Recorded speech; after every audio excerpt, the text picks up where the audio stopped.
Fala pessoal, eu sou o Alisson e esse é o canal Programação Dinâmica. No Backtracking de hoje, eu vou falar sobre um dos projetos que mais teve impacto na minha vida, trazendo aprendizados técnicos, não técnicos e oportunidades em um momento em que eu ainda estava iniciando na área de programação. Antes de começar, eu gostaria de convidar você, que ainda não se inscreveu no canal, a se inscrever. E não esqueça de ativar o sininho para receber notificações sempre que a gente lançar um vídeo novo. Se você já acompanha o nosso trabalho há algum tempo, considere apoiar o canal como um membro e ter acesso a benefícios exclusivos. Quem me conhece de perto certamente já ouviu a história de um projeto de disco voador. Pois é, tá começando meio estranho, mas tudo vai fazer sentido, tá? Eu inclusive já escrevi um artigo no LinkedIn falando sobre esse projeto e agora eu vou trazer aqui para o canal mais sobre o contexto em que ele foi concebido e também os aprendizados que eu tive com ele. Então se você está acompanhando aqui a série Backtracking, você já sabe que eu, assim como a Kizzy, fiz a minha graduação no Instituto Militar de Engenharia, inclusive a gente é da mesma turma. E naquela época, no segundo ano, os alunos tinham que fazer um trabalho chamado Tema Dirigido, que basicamente é um projeto que deveria ter alguma aplicação dentre uma das 10 especialidades que o IME oferecia. Então, nos 2 primeiros anos, os alunos eles são alunos do curso básico. Então, eles não têm uma especialidade, não tem isso de aluno de engenharia elétrica, computação, materiais, esse tipo de coisa. Então, eles cursam as mesmas disciplinas e aí, no começo do terceiro ano, antes do início do ano letivo, eles fazem a escolha de especialidade de acordo com a classificação. E aí, para que os alunos tivessem um melhor embasamento, né, uma possibilidade de experimentar algum trabalho dentro de alguma engenharia, existia no 4º semestre, né, no finalzinho do segundo ano, esse trabalho chamado Tema Dirigido, que devia ser feito em duplas ou trios e orientado por um professor daquela especialidade. A gente já sabia da existência desse trabalho porque no primeiro ano, quando você entrava no IME, tinha uma apresentação sobre o sistema de avaliação do Instituto e alguns marcos importantes eram apresentados, né? E esse TD era um deles, porque era um momento em que você devia fazer uma monografia, né? Um trabalho extenso ali de 6 meses com um orientador, você faria uma apresentação no final com uma banca e teria que redigir uma monografia. Mas enfim, o ponto é que eu já sabia que esse trabalho teria que ser feito e eu estava afim de fazer um bom trabalho. Então, ao invés de esperar chegar ali no segundo semestre, assim que começou o segundo ano, eu já fui procurar mais informações a respeito de como é que isso funcionava e tentar pensar em algum tema, alguma coisa que fosse interessante para mim e que eu pudesse realizar dentro da área de computação, que era a engenharia que eu tinha interesse, né? Então eu comecei a pensar em temas que fossem do meu interesse e também a procurar um parceiro que tivesse interesse comum, além de encontrar também um professor que pudesse orientar a gente. Naquela época eu estava bem interessado em jogos e também em inteligência artificial, bem motivado por uma demo que eu tinha visto que ficou conhecida com o nome de Project Milo, que era uma apresentação que tinha sido feita com o Kinect da Microsoft. Eu nem lembro se o Kinect já tinha sido lançado, se ainda era um produto ali, né, em produção, mas eu lembro que tinha essa coisa da câmera, né, do Kinect e dentro de um personagem virtual que interagia com a pessoa, né? Então a pessoa se aproximava, assim, passava a mão, inclusive tinha um momento em que ela dava alguma coisa, sei lá, pegava um pedaço de algum objeto, passava na frente da câmera assim, e essa coisa aparecia lá dentro daquele mundo virtual. E esse personagem, que era um garoto, ele olhava assim, interagia com a pessoa como se fosse um agente inteligente mesmo. Então isso me deixou muito interessado em saber o que ia acontecer na interseção entre esses 2 tópicos, né, na parte de games e inteligência artificial. E aí no período das férias ali, né, do final de 2010 para 2011, eu comecei a pesquisar na internet sobre redes neurais. Por alguma razão eu achava que isso era a coisa que ia ser quente, mesmo sem não ter nenhum conhecimento, assim, foi completamente chute, né? Porque quando alguém te fala que, sei lá, estão tentando simular no computador como é que funciona o cérebro, isso parece uma ideia bem atraente. E aí, conversando com um aluno do 4º ano, ele tentou me explicar, fazendo ali uma analogia com um jogo de futebol, que seria interessante ter uma linguagem de programação orientada a objetos para isso. E na época eu não entendi muito bem aquele negócio, mas ficou, né, esses conceitos, essas ideias na minha cabeça. Então, pesquisando ali na internet sobre redes neurais, sobre programação orientada a objetos e tal, de alguma forma me pareceu que fazia sentido aprender Java e eu encontrei uma apostila muito boa na internet que me guiava sobre esses conceitos de orientação a objetos que eu não tinha ideia e eu consegui fazer alguns exercícios e aprender umas coisas sobre Java ali nas férias. E eu queria depois, então, né, aplicar esse conhecimento quando tivesse lá no segundo ano, de repente, esse TD poderia ser a oportunidade. Daí eu contei para o Thiago, que já era um amigo que eu tinha afinidade ali no primeiro ano, que estava interessado nessa parte de games, de inteligência artificial, e topou também, não, vamos fazer um trabalho, isso aí vai ser legal. e então a gente foi atrás de um orientador, né? E aí esse mesmo aluno do quarto ano, que ele também tinha interesse ali nessa parte de games, ele comentou, não, tem um cara aqui, tem um professor, né, o professor Bruno, que ele fez algumas coisas de computação gráfica e tal, talvez ele possa orientar alguma coisa aí parecida, né, próximo dessa área de games. Então a gente foi procurar esse tal de professor Bruno. No começo acho que ele não embarcou muito na ideia, a gente chegou ali mais focado em inteligência artificial, ele falou que se o foco fosse mais esse, a gente deveria procurar outro professor, o professor Veloso. Mas ele era de fato uma pessoa que tinha experiência com computação gráfica, né? Ele era o professor de computação gráfica lá, ele tinha feito mestrado em computação gráfica no IMPA, e ele já tinha mexido com uma engine de game, que era o Panda 3D. E aí a gente continuou conversando até que ele propôs uma outra ideia que pareceu bem interessante pra gente, que era adaptar uma ideia base de um trabalho que ele já tinha orientado, mas que foi feito em 2D. Então ele comentou sobre um trabalho antigo que ele orientou, que tinha uma nave em 2D, que ela se mexia com dois propulsores embaixo, né? Então ela tinha um propulsor na esquerda e outro na direita, e aí ela ia ligando e desligando esses propulsores e se mexendo num plano, né? Numa coisa 2D que você via ali.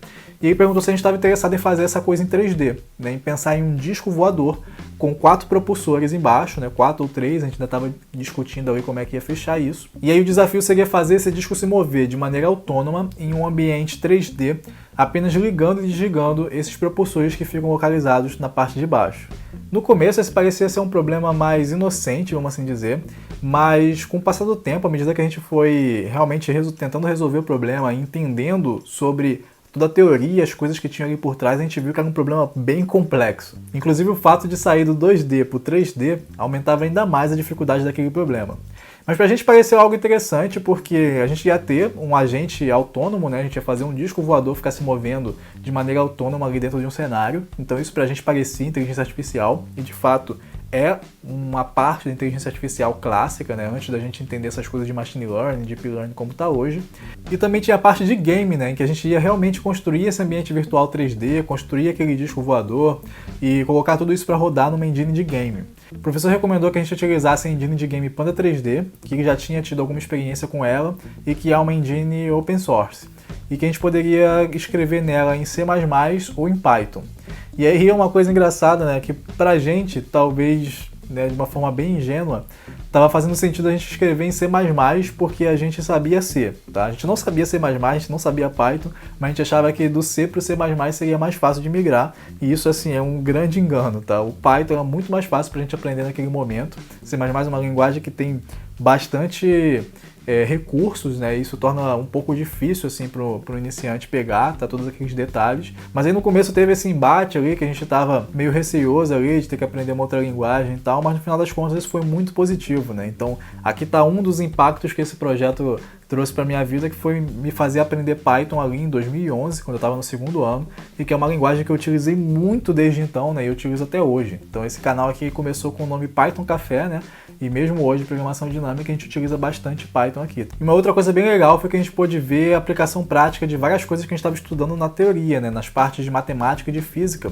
porque como a gente tinha que modelar realmente a física daquele disco ali no ambiente 3D, a gente utilizou uma engine de física chamada ODE, né, de Open Dynamic Engines, que inclusive foi utilizada num jogo chamado World of Goo, que é um jogo bem interessante, por sinal, se você não conhece, eu recomendo que você dê uma pesquisadinha sobre ele. Agora, falando um pouco do problema, né, para vocês terem uma ideia do desafio que a gente teve que resolver, a gente tinha que modelar um disco voador e a gente chegou à conclusão de que ele teria 4 propulsores localizados na parte de baixo, né? Quando um propulsor está ligado, ele exerce uma força de tamanho F. Então, assim como o peso do disco, essa força F a gente determinou depois empiricamente, né, fazendo alguns experimentos, qual que seria um bom valor para ela. Então, cada um dos propulsores pode exercer uma força F quando está ligado, e quando ele está desligado exerce 0, tá? E essa transição ela é instantânea, ele não vai soltando propelentes e aumentando a força até chegar a F. Está ligado é F, está desligado é 0, tá? Porque a gente tem que simplificar o modelo, porque senão vai ficar muito complicado de programar essas coisas. A cada instante de tempo, o disco tem que decidir qual que é a melhor configuração para ligar e desligar os seus propulsores. Então ele tem 16 possíveis configurações, já que ele tem 4 propulsores e cada um deles pode estar ligado ou desligado, tá? Então, se você for contar aí, desde o estado todo mundo desligado até o estado todo mundo ligado, você vai encontrar 16 possíveis combinações. e aí num instante de tempo ele vai estar numa dessas configurações, no próximo instante ele pode optar por continuar nessa ou, sei lá, desligar um deles, ligar um outro, enfim, mudar para uma outra configuração, tá bom? E aí suponha que, por exemplo, para sair desse ponto A para o ponto B, ele tenha que tomar 50 decisões. O problema, né, que a gente tinha que resolver era determinar qual que seria uma boa sequência, então, de 50, de 100, de quantos passos fossem necessários, né, dependendo da distância entre os pontos, mas qual que seria uma boa sequência dessas configurações, entre ligar e desligar os seus propulsores ali, tá? Esse é um problema bem complexo chamado de otimização combinatória, que é um tipo de problema que você não tem como calcular a solução ótima, a melhor solução possível para ele, dentro de um tempo que a gente considera razoável.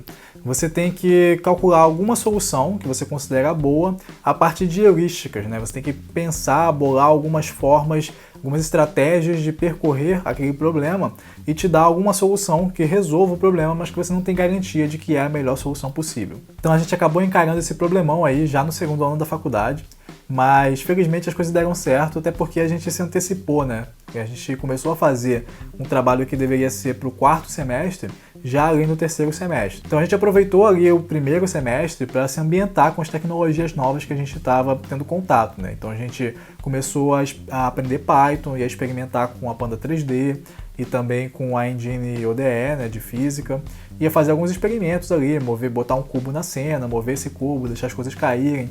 Depois o Thiago, ele modelou um disco voador no Blender, né, e teve uma versão inicial desse disco, depois ele foi refinando, e a gente aprendeu a fazer textura, ia fazer partículas, enfim. Coisas interessantes que a gente estava se divertindo ali mesmo, enquanto a gente entendia como é que funcionava aquele ambiente para se fazer um jogo, né? Então isso foi uma coisa muito legal assim para mim, porque no primeiro ano, estudando C, eu só estava habituado àqueles programas de terminal, né? De linha de comando, e aí executa. Eu já achava o máximo aquilo, né? Sei lá, fazia um fatorial ali, aquele negócio aparecia o resultado, eu achava muito legal, porque desde que eu tive contato com a programação eu sempre achei isso muito louco. Mas é claro que eu queria saber como é que eu fazia um programa de verdade, né? Um programa desse que você utiliza, esse tipo de coisa, e ter essa experiência ali com a Panda 3D estava me possibilitando isso. Além disso, como eu já comentei em alguns outros vídeos e também na live que a gente participou lá no laboratório da Júlia, o canal da Júlia Peron, que aliás eu recomendo que vocês vão lá e se inscrevam, que é muito bom. Eu já tinha comentado que um dos meus interesses, né, uma das minhas motivações para entrar em engenharia de computação era fazer jogos. Então eu estava tendo ali um contato realmente com uma coisa que era muito do meu interesse e que estava sendo desmistificada, né? Pela primeira vez eu estava realmente entendendo como é que aquele negócio poderia ser feito. Então no primeiro semestre do segundo ano a gente não conseguiu bons resultados para o problema, mas a gente conseguiu avançar bem em termos de aprendizado da tecnologia, dessas coisas, né? O problema em si a gente não estava conseguindo resolver porque existem várias configurações de escolhas que o disco pode fazer que levam ele para um estado que ele não consegue mais retornar. Que tipo, ele começa a girar muito e cair, ou ele fica muito rápido e passa do ponto, e depois que ele tenta voltar ele cai. Então, durante muito tempo a gente ficou vendo o disco voador caindo sucessivamente naquele espaço que a gente tinha construído. E no segundo semestre a gente teve tempo para começar a se aprofundar nessa parte do problema de otimização combinatória, né? E aí foi aí que a gente entendeu que realmente era um negócio mais complexo e como que a gente poderia traçar algumas estratégias, né? Então, nesse momento, o orientador foi muito importante em mostrar pra gente alguns problemas, algumas técnicas clássicas que eram aplicadas em problemas de otimização que a gente poderia utilizar ali para tentar resolver o nosso problema, né? E aí, no fim das contas, a gente teve um bom resultado, sim, o disco conseguia se locomover de um ponto qualquer para outro ponto qualquer. E aí, uma outra coisa muito legal que a gente aprendeu com esse trabalho foi fazer gravações do projeto em execução, tá? Então, ter realmente vídeos desse negócio em execução, para a gente poder salvar isso, tanto para a apresentação, né, que a gente fez, foi muito legal a gente mostrar isso na apresentação, quanto também para a gente poder ter isso como recordação, tá? Porque se você for para pensar, vários dos projetos que você faz hoje, daqui a 5, 10 anos, né? Esse projeto ele tem uns 9 anos, eles não vão estar funcionando, tá? Não vai funcionar mais do jeito que você espera. As bibliotecas foram atualizadas, a linguagem foi atualizada, a gente escreveu em Python 2 e Python 2 atualmente não tem mais suporte, o padrão é Python 3. Então, se não fosse esses vídeos que eu gravei lá naquela época, né, junto com o Thiago, eu não poderia mostrar para vocês o projeto hoje, né? Porque eu não ia conseguir colocar em execução ou ia ter um trabalho muito grande como eu tive no vídeo do jogo que eu fiz com o Prolog, né, o jogo para Halloween, eu tive um trabalho grande ali para conseguir botar aquele jogo para rodar novamente. Então essa é uma dica que eu levo para a vida e que eu dou também para meus alunos, que é você conseguir ter imagens e vídeos, né, e uma documentação legal do seu projeto, que isso vai te servir como portfólio, né, e você vai poder mostrar para outras pessoas futuramente sem ter que tentar executar, né, e depois talvez você nem consiga realmente executar aquele código antigo. Falando na apresentação, também teve um aprendizado interessante nessa parte. Quando a gente bolou a versão inicial da apresentação que a gente ia fazer para a banca, né, a gente chamou o orientador para mostrar e tal, e era uma apresentação cheia de firula, assim, tinha todo o contexto de disco voador e do espaço do nosso ambiente, e as coisas iam mexendo e girando, né. O Thiago é muito bom nessa parte de design, assim, de colocar uns elementos que impactam visualmente, e o orientador ele não gostou, né. O professor ele falou assim, não gostei desse negócio aqui, tá muito distrativo. E isso foi uma coisa que nos impactou naquele momento ali, que depois a gente entendeu que, de fato, a banca ela não estava interessada nisso. Ela estava interessada em saber se a gente tinha conseguido avançar no problema de otimização combinatória, né? No final das contas, aquela simulação toda, o game e tal, era uma coisa visual, que era legal e bacana, mas o foco, né, onde a gente estava agregando alguma coisa em termos de conhecimento, tanto para a gente, né, como realmente ali documentado na monografia, era a parte do problema de otimização combinatória. Então aqui ia haver uns gráficos, é claro que ia haver o programa em execução no momento adequado, mas na apresentação não precisava ter todas essas figuras, né? A apresentação era para a gente poder descrever o que a gente aprendeu, como que a gente resolveu, abordou e resolveu o problema e como que estavam os nossos resultados, né? Tipo, será que a trajetória que a gente conseguiu com o que o disco fizesse ali, de maneira autônoma, uma trajetória boa, como que ela se compara com a melhor trajetória que a gente poderia calcular na teoria? Então essa coisa de saber o que comunicar e comunicar da maneira certa para cada ambiente, isso é uma coisa muito importante, assim, para a vida mesmo, sabe?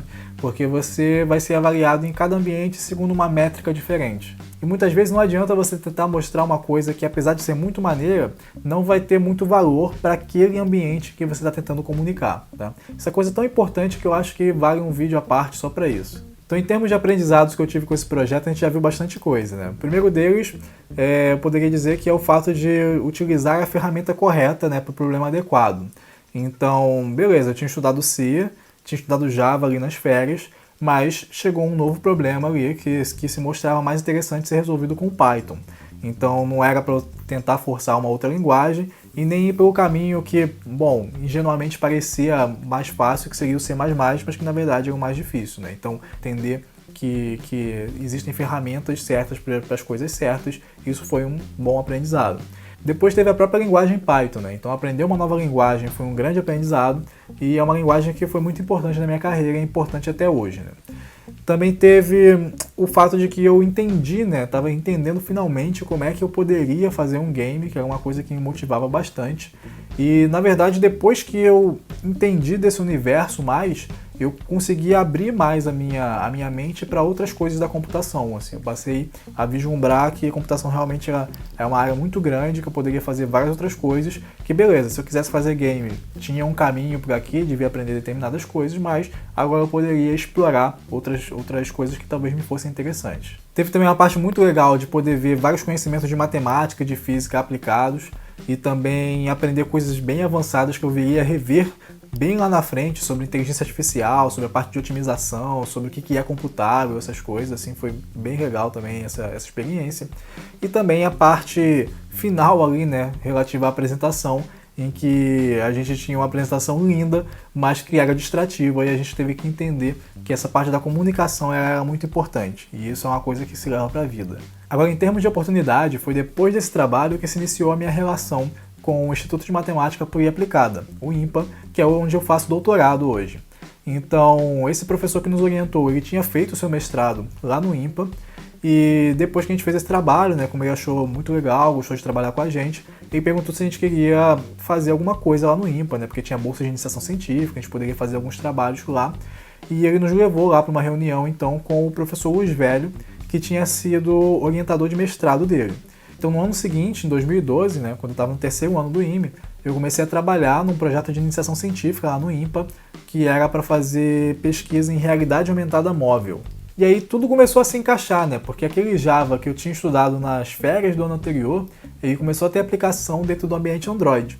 Então eu comecei a fazer desenvolvimento de programas, de aplicativos Android nativo, utilizando Java, e também aplicativos que utilizavam conceitos de computação gráfica, de processamento de imagens. Comecei a aprender sobre OpenGL, a fazer realmente renderização das coisas ali, num nível assim mais baixo, né, do que as game engines, entender como é que aquelas coisas funcionavam. Então foi um período muito interessante, de muito aprendizado, e que eu gostei tanto que depois da graduação fui fazer mestrado lá no INPE, em computação gráfica, e hoje eu estou fazendo doutorado também lá na mesma área, também sob orientação do professor Luiz Velho. Então dá para perceber que esse é um projeto que ajudou a escrever bastante coisa na minha história. Então é isso, pessoal, esse vídeo vai ficando por aqui. Espero que você tenha tirado algum aprendizado ou inspiração com essa história. Se você gosta de histórias como essa, certamente você vai gostar da história do Claudson, lá do canal Filho da Nuvem. Vou deixar linkado aqui para você conferir logo depois desse vídeo.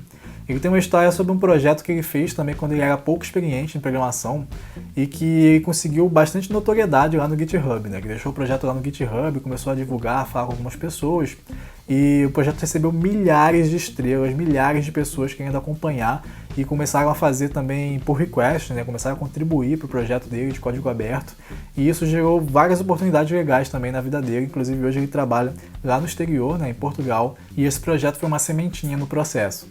Se você gostou do vídeo, não esqueça de deixar o seu like, nem de se inscrever aqui no canal para dar aquele apoio ao nosso trabalho. Muito obrigado e até a próxima.